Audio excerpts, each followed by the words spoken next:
Damos comienzo ya a este encuentro del día hoy, de enero. Bueno, es el último encuentro que realizamos junto a artistas de la exhibición Un Metro del Ecuador de la colección Giaconi Ravens, Santiago de Chile en el Posto, curada por Rodolfo Kronfle. También la exhibición está ya a puertas de su cierre en esta última semana, así que para todos quienes nos escuchan, si están en Chile, que por favor, bueno, vayan a visitar la muestra porque es una muestra muy especial. Y bueno, estos días ha estado abierta en horario más extendido para que más personas la puedan ver.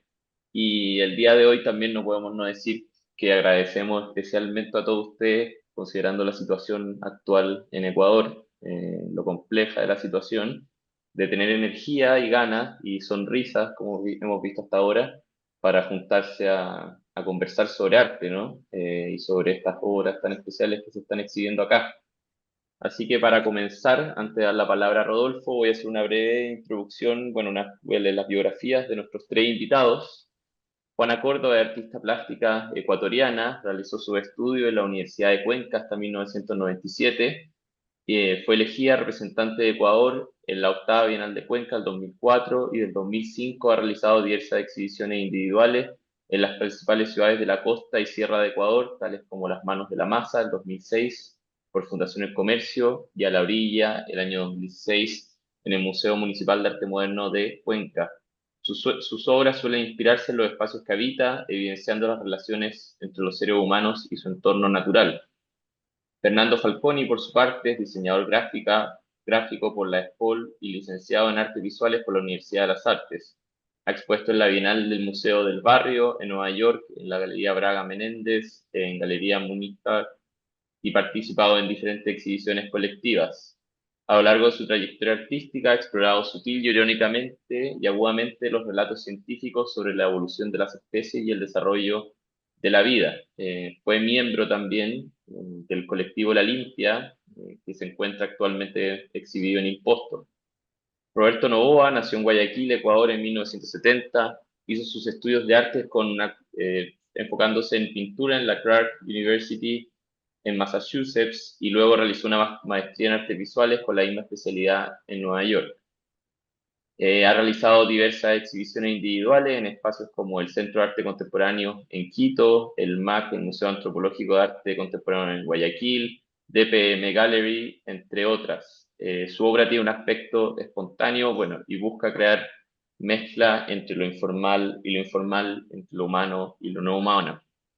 Los dejamos entonces hoy con Rodolfo Kronfle, curador de la exhibición, que nos contará un poco para comenzar acerca de este núcleo de la exhibición, si es que lo podríamos llamar así, Rodolfo. Gracias, Antonio, y bienvenidos, Juana, Roberto, Fernando. Gracias por acompañarnos acá. Em, los tres, pues, artistas cuya obra está participando en la exposición Un Metro del Ecuador de la colección Giaconi Rat. Este es el tercero y último encuentro. Simbólicamente, esto de aquí también le da una suerte de cierre a la experiencia que ha sido la exposición, que no solo ha sido, digamos, el recorrido en el espacio, sino también, desde mi punto de vista, una serie de reflexiones que han surgido también desde el ángulo del coleccionismo, sobre lo cual tuvimos una primera reunión junto a Eliana Hidalgo, David Pérez McCollum y obviamente Ana María Radia Andrés Giaconi, eh, quienes suscitaron, digamos, este gran encuentro de artistas ecuatorianos en Santiago de Chile. De ahí tuvimos otro que se configuró tal vez más a partir de una conversación de artistas de lo que yo llamo la diáspora, artistas nacidos en el Ecuador o de raíces ecuatorianas que trabajan fuera del país y que obviamente su distancia también de alguna manera modela su relación con el país.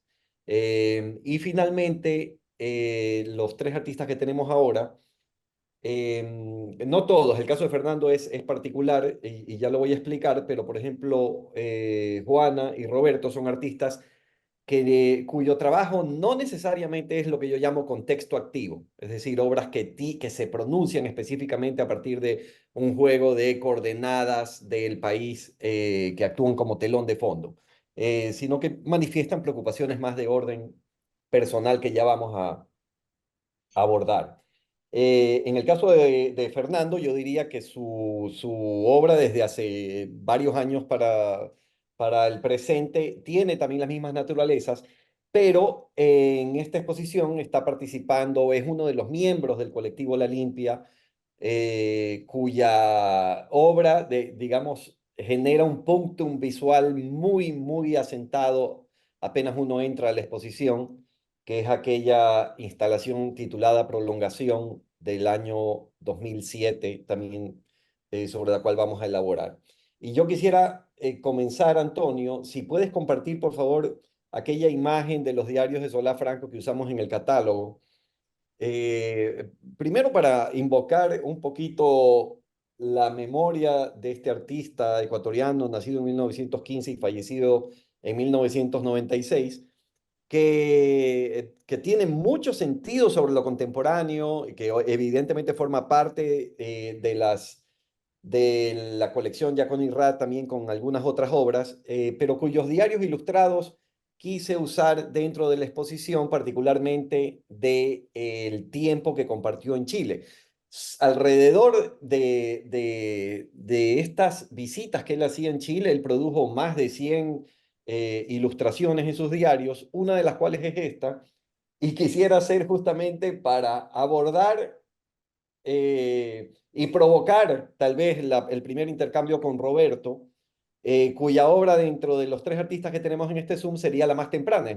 La obra que participa de Roberto es una obra titulada Gallina del año 1995, que salvo Solá sería la obra más temprana de las que está en la exposición. Y en esta ilustración, Solá se encuentra en Santiago de Chile y hace una anotación muy, muy curiosa que dice, audición en la radio americana. A propósito, Antonio, ¿existe todavía la radio americana? No, no, no. Ahí te veo en mute, pero te No, sí, tenés... quizá haya cambiado a otro nombre, pero así como Radio Ya. Americana, no. Ok, dice audición en la radio americana, donde me hacen una interview por la radio bastante estúpida como artista ecuatoriano. Y entre comillas, artista ecuatoriano. Y esto es una cosa tremenda porque esto tiene tremenda vigencia hasta el día de hoy. Ha sido parte de discusiones de nivel encarnizado que teníamos acá 10 años o un poco más acá, ¿no? Del tema de la procedencia nacional y evidentemente ha sido una constante en las discusiones sobre las cualidades particulares del arte producido en el Ecuador, qué tan ecuatoriano es, ¿no? O el deber ser de una producción emanada desde un país como el Ecuador. Antes estos eran asuntos, particularmente ni se diga los 80, los 90, los primeros 2000, que se discutían mucho y hoy en día se encuentran totalmente difuminados, porque esos rasgos que tal vez hubieran podido caracterizar a un artista local se han desdibujado completamente. Y la traigo a colación a propósito de abordar a Roberto, porque tal vez él fue de los primeros artistas contemporáneos a quien le hacía mucho ruido aquella noción de que algún artista tenga que ser un artista ecuatoriano a partir de tal o cual premisa, de tal o cual invocación simbólica, rasgo formal, linaje, etcétera, ¿no? Y tal vez tu obra Gallina, Roberto, y aquí corrígeme si me equivoco, que es también de las primeras cosas que empezaste a exhibir en el país, tenía un poco que ver con eso, desmarcarse completamente de aquella noción de arte ecuatoriano. Sí, sí, sí, totalmente de acuerdo, Rodi, totalmente de acuerdo. Es algo que siempre me llamó mucho la atención, todo el tema, como acá se venía desde el realismo social, las raíces que había dejado eh, en, en el tema artístico, en el tema pictórico, en la literatura, las raíces de la pintura de Guayasamín, eh, todo este mito, Kingman, dentro de los buenos artistas que fueron y lo que los admiro, para el momento en que trabajaron, en el momento que pintaron sus obras, todavía sus buenas obras de sus buenas épocas, de sus buenos años nos siguen conmoviendo. Y justamente creo eso, ¿no? Creo que por la fuerza que tenían ellos, dejaron unas raíces muy fuertes. Como que aquí se sintió, al menos así lo sentí yo, cuando yo terminé mis años de universidad o inclusive cuando todavía era estudiante, cuando yo regresaba acá sentía que aquí se hablaba mucho de esto de lo nuestro y que teníamos que el artista tenía que todavía ser ecuatoriano, ¿no? Eh, Retratar lo que estaba pasando aquí en el día a día, y como consecuencia encontraba, por ejemplo, en exposiciones colectivas como algo tan local como nuestro Salón de Julio en la ciudad de Guayaquil. Yo sentía en el año 93, 94, 95, de que eran como, como entrar ver los titulares de los periódicos un poco, en cuanto a obras, al punto que ya a mí me resultaba un poco, eh, si bien puede ser abordado y de magníficas formas, ¿no?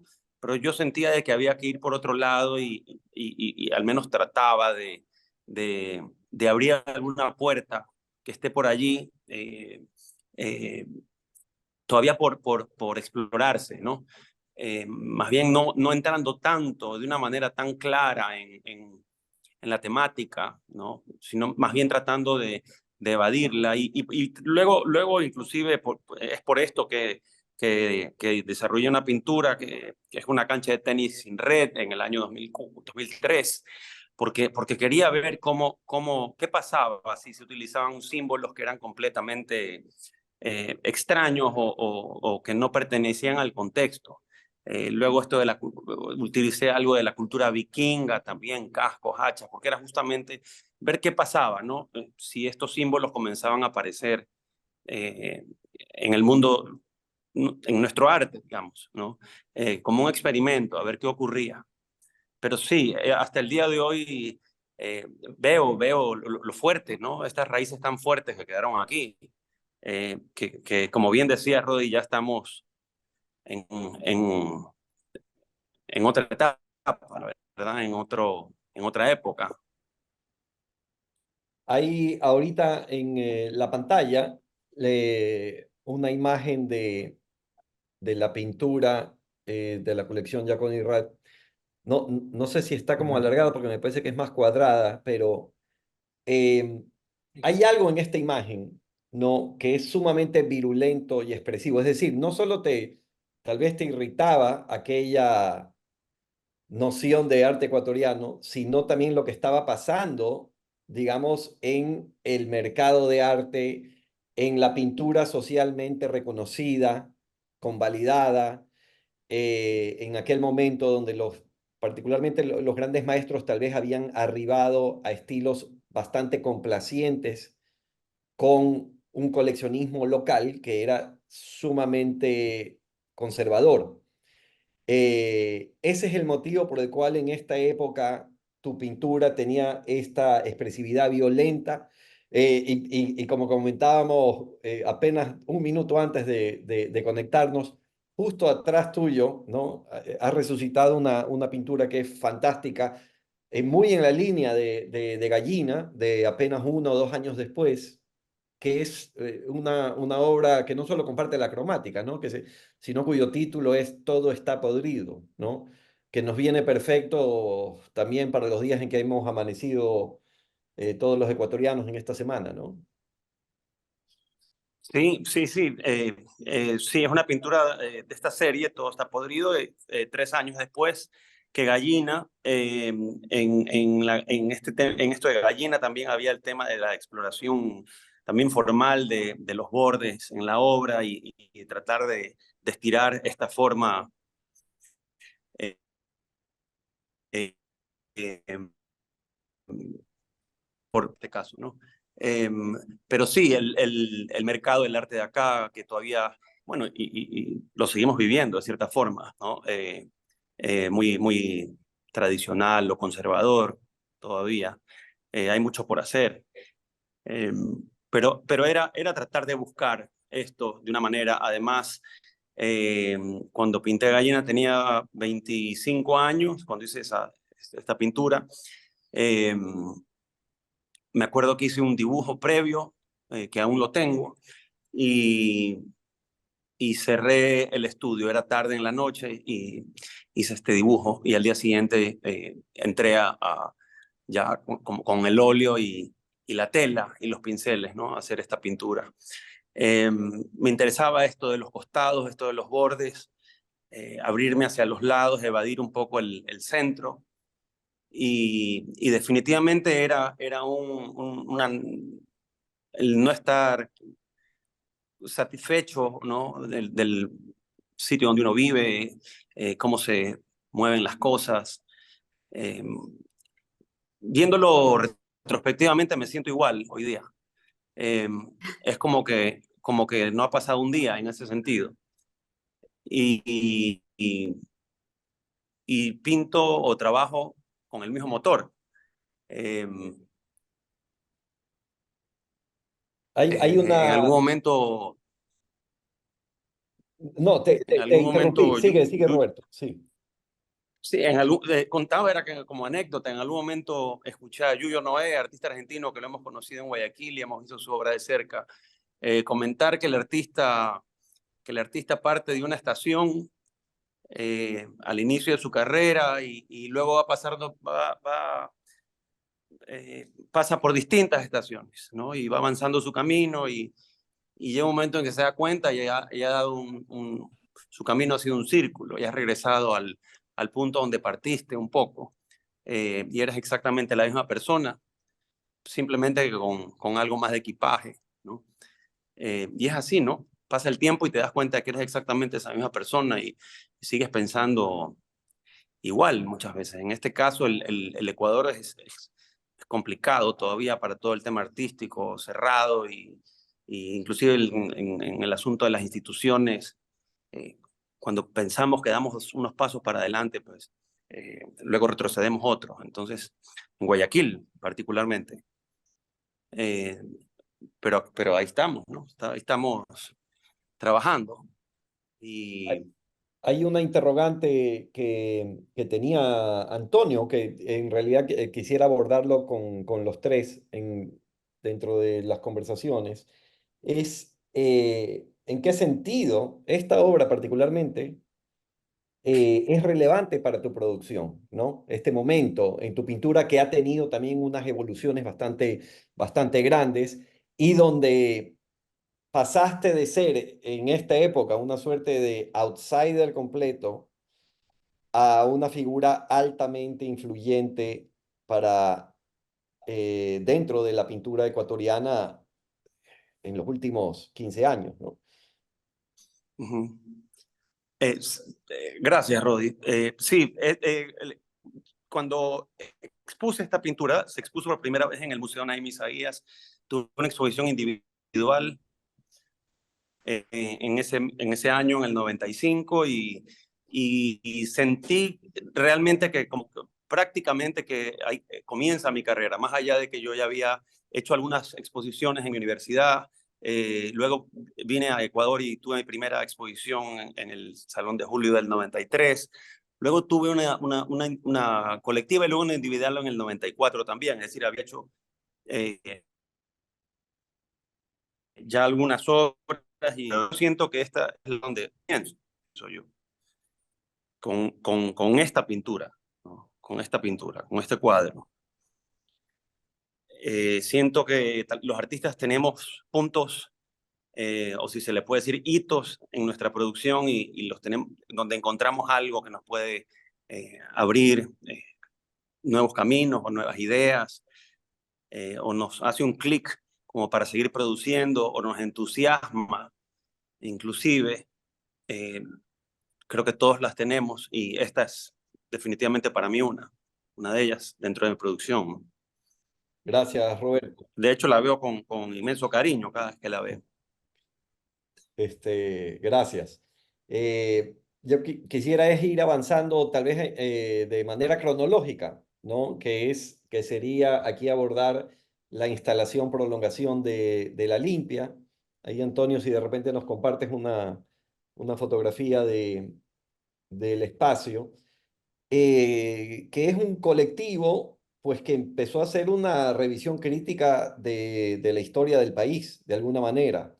Y Fernando, aquí tú como integrante de ese colectivo, eh, quisiera nos cuentes, antes que nada, es cómo surgió la idea de esta instalación, que fue pues diseñada para la Bienal de La Habana en su momento.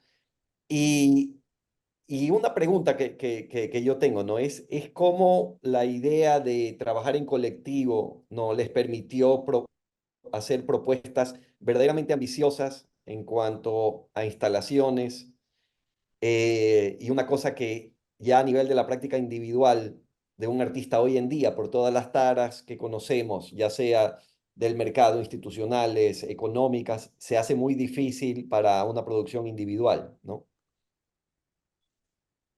Sí, bueno, esta obra fue, digamos, una de las varias que estuvimos diseñando para la Bienal de Cuenca. Teníamos sesiones de trabajo con los amigos y colegas del colectivo y la idea de usar un surtidor de gasolina, la idea de usar este elemento de alguna manera eh, resumía, ¿no? El proyecto de país petrolero estaba presente siempre, ¿no? En variantes. Recuerdo que una tarde fuimos a la casa, el departamento de Oscar, donde vivía acá en Guayaquil, en La Alborada, y ahí nos sentamos junto con otros amigos, Ricardo, Estefano, y, y bueno, como que concretamos un poco y decidimos finalmente que esta sería la pieza que enviaríamos a la Bienal. Eso fue un poco, ¿no? Las reuniones, como te contaba, eh, eran así, ¿no? En casas de amigos, en casas de los integrantes. Y siempre teníamos la idea de cómo lograr concretarla, ¿no? Es un desafío, era un desafío enorme, o sea, hace años no habían tantas instalaciones y los artistas producían instalaciones tan ambiciosas. Y recuerdo una variante de esta obra que necesitaba 6 surtidores más, había unos mecanismos en los que teníamos que también incorporar para que se muevan, bueno, una serie de bocetos y trabajos, pero al final decidimos esta. La misma pregunta que se le planteó a Roberto, ¿no? En qué sentido una obra como esta tú la ves relevante? O sea, no solo para la producción de la limpia, ¿no? Sino tal vez dentro de tu propio trabajo ya individual. Claro, fue una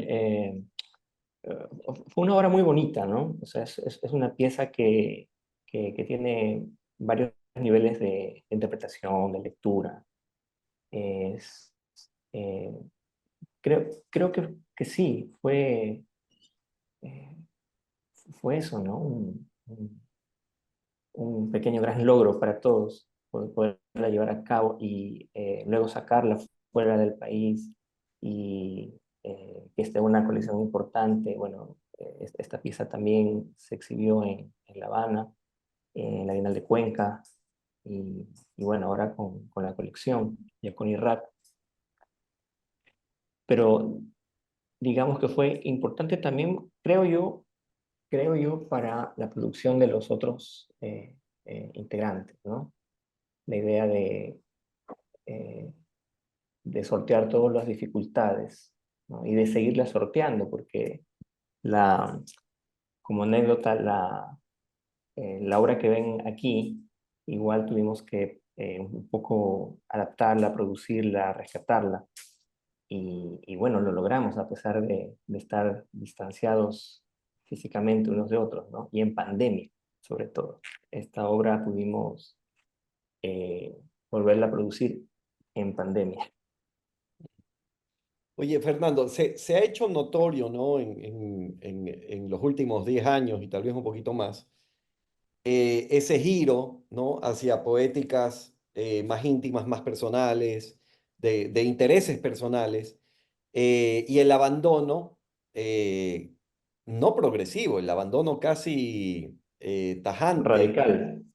sí, de poéticas críticas, ¿no? Con situaciones sociales, políticas, etcétera, que entre las muchas conversaciones que hemos tenido y cuestiones que inclusive yo he elaborado a nivel de tesis, pues tenían que ver con el giro ideológico del discurso que emana desde el poder, ¿no? En el momento que se instaura un gobierno de ideología de izquierda y ese discurso desactiva, digamos, el potencial crítico que tenían, que había desde el arte. Ujú. ¿Tú ves en un futuro corto, mediano, largo, que en algún momento la escena de arte local requiera nuevamente la reactivación de ese tipo de obras críticas a través de esas voces críticas a través del arte, pero con nuevas estrategias que hagan que aquello que ya luce desgastado hoy en día de alguna manera pueda ser rearticulado? ¿Te has puesto a pensar en aquello? Sí, sí, desde luego. Y estoy seguro que el contexto presionará de alguna manera a los artistas a explorar estas formas estéticas, ¿no? De sobrepasar lo cotidiano, el contexto, ¿no? La violencia que se nos avecina, que ya se nos presentó de forma tan dramática, se nos está presentando desde hace ya más de un año. Pero sí, concuerdo, esta obra nació debido a los debates, muchos de ellos políticos, muy ligados al acontecer social, económico que vivíamos como jóvenes artistas en esos años. Y obviamente, ¿no? Con esta idea de retomar los discursos históricos sobre un país próspero, sobre un país que puede llegar a ser muy rico, sobre los recursos naturales inagotables, etcétera, ¿no? Y la Limpia como colectivo, como que siempre puso énfasis en estos fenómenos, ¿no? No de una manera panfletaria o de una manera muy, digamos, muy moderna, ¿no? Un discurso nacionalista, sino más bien tratando de elaborar metáforas, de elaborar algún tipo de imágenes, de pensar la imagen como este punto, ¿no? Que decía Barthes, esta idea eh, clave polisémica que puede conectarse con la mayoría de, de ecuatorianos, ¿no? La gente que iba a la muestra. Todas las obras, sin excepción, creo que generamos, tuvieron muy buena acogida y unas lecturas bellísimas, preciosísimas por la gente, precisamente porque no eran discursos, digamos, demasiado crípticos o excesivamente personales, sino que conectaban con un contexto que, que la mayoría de las personas vivíamos, ¿no? Sobre todo en Guayaquil. O sea, toma en cuenta también que el fenómeno de la limpia es un fenómeno desde, al principio por lo menos, desde nuestra realidad más local, ¿no? Una ciudad en cambio, una ciudad caótica, etcétera. Estoy, Siempre tenían o sea, enarbolaban un grado de poesía que hacía que todas estas instalaciones y obras, hasta el día de hoy, ¿no? Las podamos ver sin que hayan caído pues, en una cuestión literal que se haya agotado, ¿no? O sea, yo todavía, para mí fue bellísimo volver a ver esta instalación, a tenerla que yo contribuir a montarla, ¿no? A tomar decisiones de, con Antonio era, acá hagamos otro círculo, súbele más, bájale más, ¿no? A mí me resultó esto bellísimo y ver el resultado, ¿no? Y decir, o sea, otra vez está viva esta obra que pensé que no se iba a ver nunca más, ¿no? Eh, hay un tema de preservación o reactivación de estos trabajos que me resulta sumamente interesante, ¿no? Eh, Habiendo pasado más de una década, 15 años, ¿no? Sí, Desde sí, la última sí. vez que se vieron. Sí, sí. Sí, es muy bonito volverla a ver y tenerla acá. Pero como te digo, y respondiendo a tu pregunta, estoy seguro que eh, las nuevas formas de hacer arte, los artistas, en algún momento retomarán estas ideas, ¿no? De hablar eh, sobre lo social, lo político, como tú dices, ¿no? Activar el contexto. Era interesante, tal vez como última reflexión contigo, Fernando, que ustedes también, o sea, no solo había este trasfondo de referirse tal vez a un asunto particular, a una revisión particular desde el punto de vista sociopolítico, sino también en temas formales, ¿no? Me parece que acá estaban jugando también con nociones expandidas de dibujo, por ejemplo. Sí, sí, una especie de penetrable al mismo tiempo, una instalación, una prolongación, ¿no? Una idea de, eh, eh, sí, de intromisión de objetos. También está la idea de la dislocación de un objeto en un espacio que no está preparado para recibirlo. Y bueno, fueron un poco estrategias que también habíamos aprendido en exposiciones pasadas, como por ejemplo en la DPM, cuando decidimos, hicimos 3 exposiciones seguidas, una cada semana, y siempre esta intrusión del objeto, eh, este objeto entrometido, raro, ahí que hace ahí una bomba de gasolina, eh, fue, eh, fue muy chévere. Perfecto, gracias, Fernando. Juana, vamos con tus piezas y, o sea, la primera inquietud que tal vez también tiene que ser es datos interesantes, ¿no? Es que tu práctica yo creo que está muy influenciada por una elección de vida que hiciste, ¿no?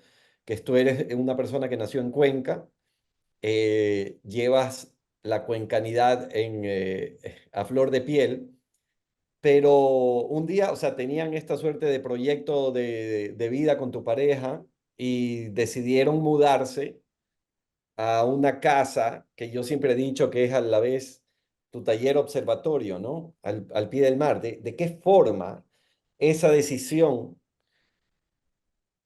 le dio un giro particular a tu trabajo importante y que lo marcó de alguna manera, que obviamente está atravesado por las preocupaciones medioambientales que también han caracterizado lo que tú has hecho desde el plano simbólico? Bueno, muchas gracias por invitarme a conversar un poquito de mi trabajo.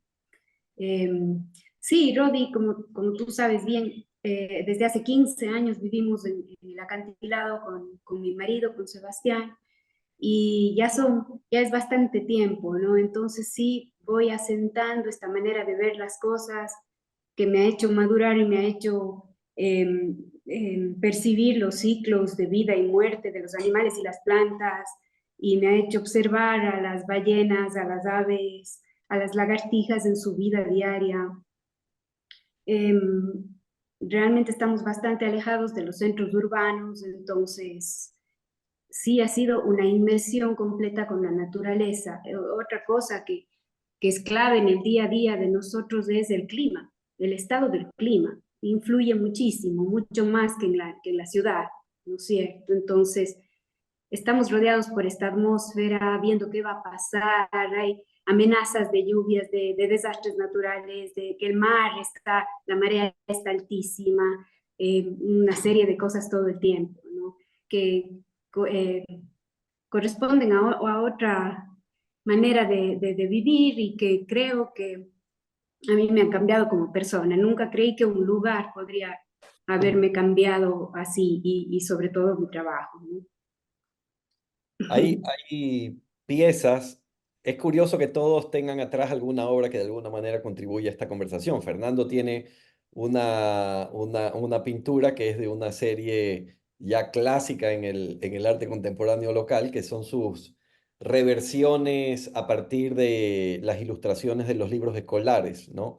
Y ahí está todo un paisaje del callejón interandino, que de alguna manera era algo que me interesaba ir dibujando en el primer núcleo de la muestra, y que ese paisaje que da un sentido del lugar vaya de alguna manera dibujando ese telón de fondo donde se van a ir pronunciando las obras de los distintos artistas por los ángulos que fuere. Y en el caso tuyo, Juana, tienes estas nuevas piezas que no he visto en persona, pero que sí conozco alguna de esas de ahí, que son hechas a partir de la piel que mudan las serpientes, ¿no? Tú ahora me corriges cualquier dato, que tú la desestructuras y cada escama la reelaboras. Y de alguna manera, esto de aquí, em, por los títulos, ¿no? Donde has invocado textos de Nietzsche, etcétera, ¿no? Hablan tal vez de cierta propensión a la melancolía, a estados eh, en el ordenamiento de lo depresivo, tal vez y tal, que cuando tú ahorita me hablas del clima y cómo aquello influye también, ¿no? En la propensión anímica que te decanta por producir tal o cual cosa, también está teniendo un peso, ¿no? Eh, Cuéntame un poco sobre aquello, que nunca lo hemos conversado más a profundidad, y también sobre este aspecto, ¿no? Que es que yo veo que en todo tu trabajo, en realidad los materiales, tú no compras materiales, digamos, ¿no? Los materiales se te van apareciendo de alguna manera, o sea, como te los va dictando la misma observación de la naturaleza y los fenómenos a los cuales estás atenta, ¿no? Sí, sí, ese es un dato bastante curioso porque por lo menos en el último tiempo, más bien estoy intentando que mis obras sean biodegradables, ¿no? Entonces, tampoco quiero mezclar cosas que perduren demasiado o que ya trasciendan en el tiempo demasiado. Creo que para ser un poco más coherente con mi manera de pensar, las obras que me voy encontrando cuando camino en las playas o en la selva, los materiales pueden volver tranquilamente a hacerse compost o pueden deshacerse o transformarse siendo alimento para otras especies. Entonces, ese tipo de cosas me interesan mucho, ¿no? En el último tiempo. Y sí, como observaste, el trabajo de las escamas de serpiente, alguna vez te dije que es increíble porque alrededor de mi casa me aparecen estas pieles y ya parece mágico a ratos, ¿no? Porque justo estoy pensando en alguna pieza que quisiera volver a hacer con serpiente y en esos días aparece una. Entonces, es increíble, sí, sí, sí. Y en el caso de las piezas que están en la exposición, en la colección Jacón y Rad, son piezas totalmente introspectivas las dos, ¿no? Son piezas para ser usadas por mí, los audífonos y la máscara, el pasamontañas, así como el chaleco de mariposas, son piezas hechas para mí, para ser utilizadas, para llevarlas puestas, ¿no? Y creo que es esta manera de tratar de encontrarse uno mismo o si no, de esconderse un poco del mundo, puede ser visto de esa manera también. Los audífonos, por ejemplo, sí, corriente blanca, parte del impulso primario de ponerse un caracol en el oído para oír el mar desde la infancia, ¿no? Luego en la adolescencia yo siempre he estado acompañada de la música, me fascina la música y viví muchos años de mi adolescencia conectada a los audífonos del Walkman y del Discman en los 80s y 90s, ¿no? Entonces, sí le veo como que un tiempo no quería relacionarme de una manera muy fácil, no estaba abierta al diálogo con la gente, yo vivía puesta a los audífonos. Entonces, cuando hice esta pieza, es para mí súper simbólico ese momento, ¿no? Y otro dato súper curioso, ya conversando con un biólogo, No sé si ustedes saben, pero el sonido del mar aparente que uno puede escuchar al ponerse un caracol en el oído no es del mar. Sigue siendo simbólicamente el sonido del mar, pero es un eco del transitar de la sangre en nuestro sistema circulatorio. Es un eco de nuestro sonido interno. Entonces, ese tema sí que me voló la teja, como se dice, me encantó y claro, concreté mucho más contenta este objeto.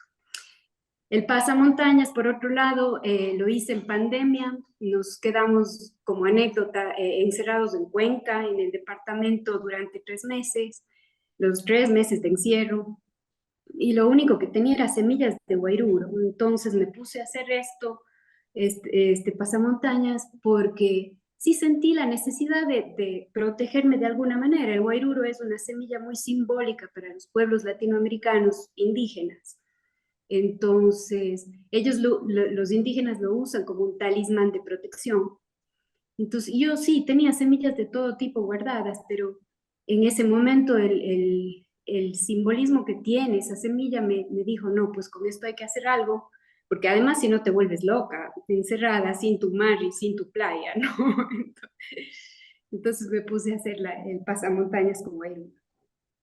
Pero tú me habías comentado que esta pieza de alguna manera tenía relación con una residencia que hiciste en Texas, ¿no? Y a mí me pareció interesante cómo, digamos, ese cambio de residencia temporal lo activaste de una manera muy Sí, inteligente, ¿no? unos meses antes ya trabajé con semillas de achiote para esa residencia, con otro tipo de semillas. Y entonces he venido haciendo cosas con semillas algún tiempo ya. Pero, y claro, esta también tiene la referencia de que para cruzar montañas, para cruzar obstáculos, para cruzar un viaje, para migrar o para enfrentarse a una pandemia, necesitas estar protegido, necesitas estar con algo, armado de algo que te proteja, ¿no? Entonces sí, le relacioné enseguidita con el tema de la migración y yo recomendaría migrar con una cosa de estas, ¿no? Puesto directamente para cualquier viaje que se haga. Lo de Texas sí fue un viaje que a mí me sobrepasó, me creó bastantes conflictos, a punto de perder temporalmente el sueño, la buena calidad de sueño incluso. Entonces fue una cosa muy retadora para mí. Y enseguida de eso, regresando de Texas, ya se dio la pandemia. Entonces coincide todo ese tiempo. Perfecto, gracias Juana. Antonio, tal vez tú tengas alguna inquietud desde tu ángulo o si no, abramos preguntas de quienes nos estén acompañando. Sí, no, me parecía, le iba a preguntar a Juana, porque es súper especial escucharla hablando del tema de las emociones también. Nosotros con ninguno de los tres nos conocemos personalmente, entonces solo llevo a ustedes mayormente por los relatos de Rodolfo y por las obras, ¿no? Pero me gusta en esta obra en particular, que creo que es distinta por lo que pasa con la otra en la exhibición, que es la forma en que las personas se aproximan a la obra físicamente, ¿no? Porque están montados como en esta suerte como de gabinete, ¿no? Que con Rodolfo estuvo pensando y que tienen esta relación con la medida del cuerpo, ¿no? Eh, que me parece que es muy atractiva y muy linda y que permite acercarse a esa dimensión como sentimental de las piezas, que quizá a veces es como difícil de acceder, ¿no? Entonces por eso me pareció interesante escucharte, Juana, mencionando eso. Muchas gracias, Antonio. Muchas gracias y qué lindo conocerte. Sí, pero tiene eso también, ¿no? Que por ahí quizás, Rodolfo, tú lo podrías mencionar porque hoy día no está con nosotros, pero lo que ocurre entre la obra de Juana y la obra de Roberto, envuelta casi en medio de la obra de Leandro, ¿no? Que es especial también, creo, para ese sector específico de la sala. Sí, hay algo en la materialidad de la obra de Juana por ejemplo, en este caso, estas semillas, ¿no? A la cual muchas comunidades autóctonas le atribuyen propiedades de orden espiritual, ¿no? Y por ejemplo, la pieza de Leandro, que es un manto muy grande hecho de plumas de gallina negra, pues que se usan en ciertas ritualidades afrocaribeñas, etcétera, y que el manto mismo, sin que tú conozcas o estés familiarizado con ese tipo de ritualidades, es algo que emana una vibración particular. Al igual que el pasamontañas de Juana, ¿no? Entonces, poner en diálogo obras como estas, ¿no? Sin tener que enunciar estos aspectos, ¿no? Pero se está trabajando con un material natural, con propiedades particulares, ¿no? Y esa materialidad de alguna manera comunica también de formas no necesariamente discursivas, me parecía muy interesante.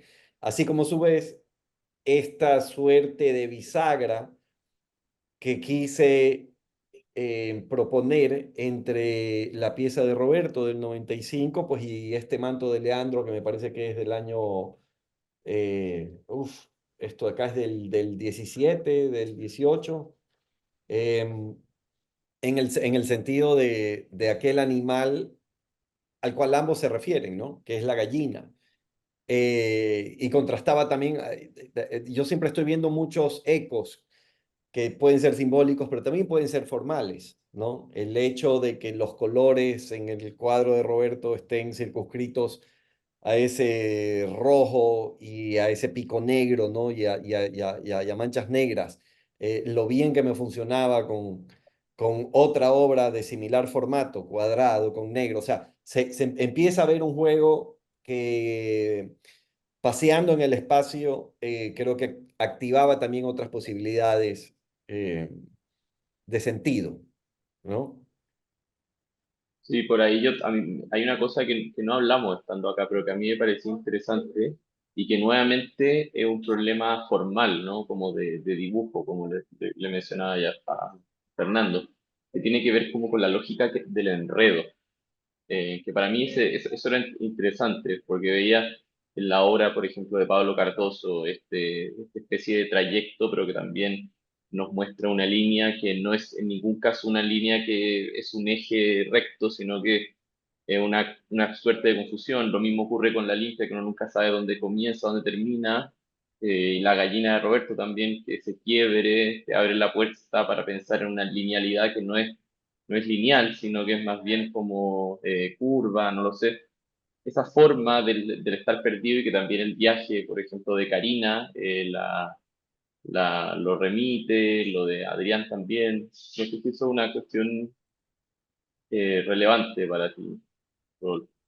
Sí, mira que definitivo, todo lo que has observado está ahí, está presente, y son formas de abordar la exposición que van más allá de aquella lectura que uno escoge como para hilvanar un relato general, ¿no? Sino que son estas múltiples dimensiones que tiene toda obra que vale la pena, ¿no? Cuando las piezas son chatas, son unidimensionales, pues no son grandes obras de arte, ¿no? Acá, y lo mismo sucede a veces cuando pones las cosas en diálogo. Eh, Roberto mencionaba, ¿no? Cómo él en su pintura estaba muy conscientemente haciendo un juego de, vamos a llamarlo, anticomposición, ¿no? Es este uso del borde, que es que por lo general no es lo que uno escoge para ubicar el elemento central de la pintura, ¿no? Y cómo esa ausencia de un centro, ese vacío, por ejemplo, en la pieza de Leandro, una vez que estás ahí, tal vez en la fotografía no lo transmita tan bien, pero tiene un vórtice central, ¿no? Entonces ese vacío versus el vórtice también a mí me genera, ¿no? A nivel visual una cuestión bastante interesante, ¿no? A nivel de composición de la sala, del diálogo que pueden tener estas dos piezas. Voy a aprovechar, Rodolfo, de hacer una pregunta que hacen por el chat. Y lo repito, ¿no? Para que la gente lo siga preguntando en la sección de preguntas y respuestas, se pueden hacer preguntas. Esta es una pregunta que hace Martín López para Roberto. Eh, Martín dice justamente algo que estaba mencionando Rodolfo, así que por eso agarro la batuta, que dice: encuentro algo muy especial en el espacio que compone la pintura de la gallina. Este cuello torcido, como si estuviera que agacharse para caber dentro del cuadro, como si lo representado no cupiera dentro de la imagen, y sin embargo resulta a la vez un espacio sumamente aireado. ¿Cómo ves tú el encuentro entre estos dos aspectos? Eso pregunta Martina a Roberto. Sí, sí, me parece una muy buena pregunta, Antonio, la pregunta de Martina, porque sí, justamente mi interés en tratar de darle la vuelta un poco a ese tema de cómo todavía con la pintura eh, se puede, ¿qué más se puede hacer con la pintura? ¿No?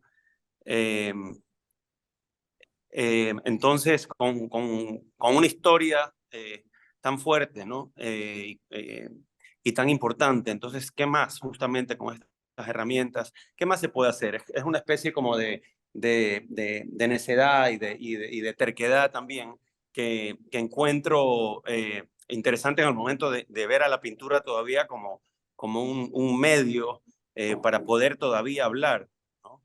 Entonces, por este lado sí me fui por esa investigación pictórica, formal, de espacio. Venía viendo mucha pintura hasta ese momento en vivo, pinturas que iban digamos, desde una pintura de Rembrandt, inclusive hasta vi mucho del expresionismo abstracto en esa época, en su asunto de los formatos que me impresionaron mucho, ¿no? Pero sí, ese asunto del uso del espacio, ¿no? El del vacío, que es una palabra que a mí me gusta mucho, inclusive en esta última exposición que tuve, una de las dos pinturas tienen ese título, el vacío, y las distintas lecturas que esta palabra puede tener. Pero sí, había esto de que esta gallina, que justamente está desplumada, en ese sentido, desde que vi la obra expuesta en este espacio oscuro, que me hace pensar un poco como un ambiente como que de una secta oscura, no sabemos qué bien es, justamente al lado de la obra que comentaba Rodi de Leandro Pesantes, donde están las plumas.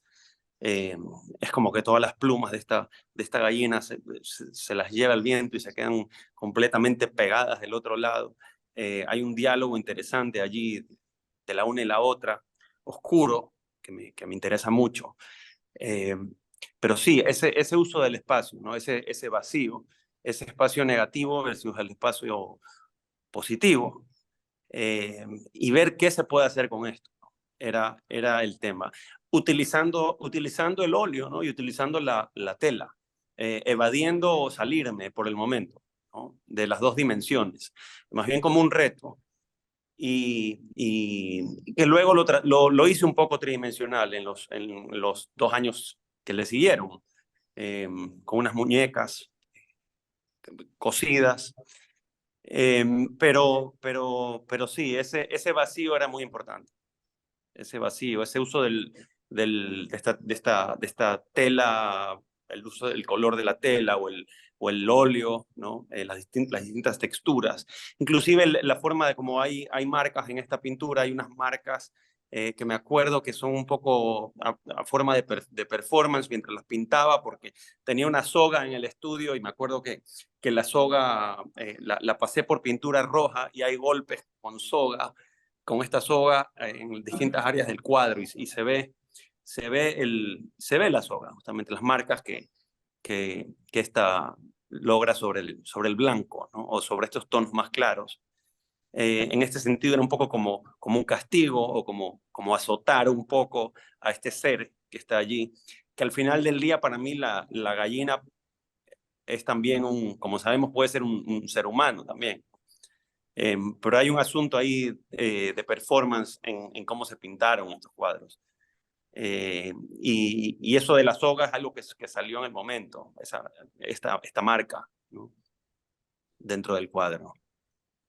Sí, a mí me parece interesante lo que mencionaba Martín, lo que está diciendo ahora, porque efectivamente es una pintura en la cual esta figura, la gallina, es la que hace presente el límite de la pintura, ¿no? O como que es una pintura esencialmente contemporánea, en el sentido de que no es esa pintura moderna, autónoma, ¿no? Que sobrepasa lo que tú estás diciendo, por ejemplo, se nota mucho esa mirada de la historia de la pintura, de la abstracción, que creo que una discusión que se dio más, no sé, en los años 70, 60 probablemente, pero es muy interesante como es una obra que realmente pone el límite de la pintura, ¿no? Que lo hace muy presente la gallina. Sí, Gracias, Antonio. Te agradezco. no sé si, bueno, hay más personas presentes que quieren hacer alguna pregunta por el sector ahí, están abiertas aún.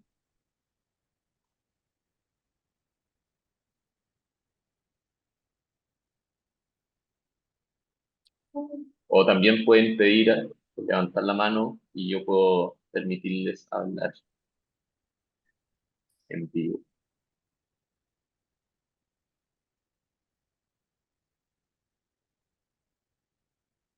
Bueno, parece que no tenemos más intervenciones, Rodolfo, así que te doy la palabra para ir cerrando este encuentro del día de hoy.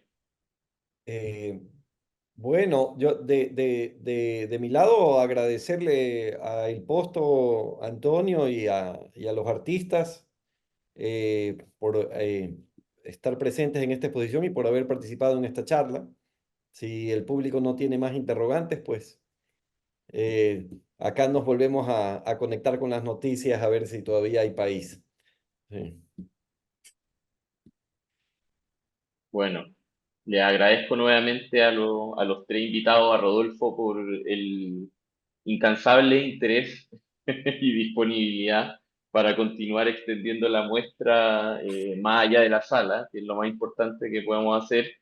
Y bueno, le agradezco Fernando, Roberto y Juana, además a Anita y a Andrés que por ahí deben estar escuchando y pasará también a extender el agradecimiento a todos los otros artistas, algunos que han participado de estos encuentros, pero también a todos los presentes en la exhibición. Gracias a todos por escucharnos y bueno, los que se encuentren en Chile y aún no hayan visto la exhibición, estará abierta hoy, ya debe haber estado cerrando, pero mañana y sábado aprovechar de ir a verla antes de que se acabe. Así que eso, reitero mi agradecimiento y nada, espero que sigan bien por allá y que vaya mejorando la situación. Gracias, Muchas Antonio. gracias, Muchas Antonio. gracias. Gracias. Hasta Les Gracias. luego, agradezco Gracias, Fernando, mucho. Roberto, Antonio. Juana. Gracias. Éxitos. Cuídense. Afectuoso Muchas gracias saludo. a todos. Chao. Adiós. Chao. Abrazos a Un todos. Gracias a todos por abrazo. escuchar. Chao, cuídense. Chao, chao.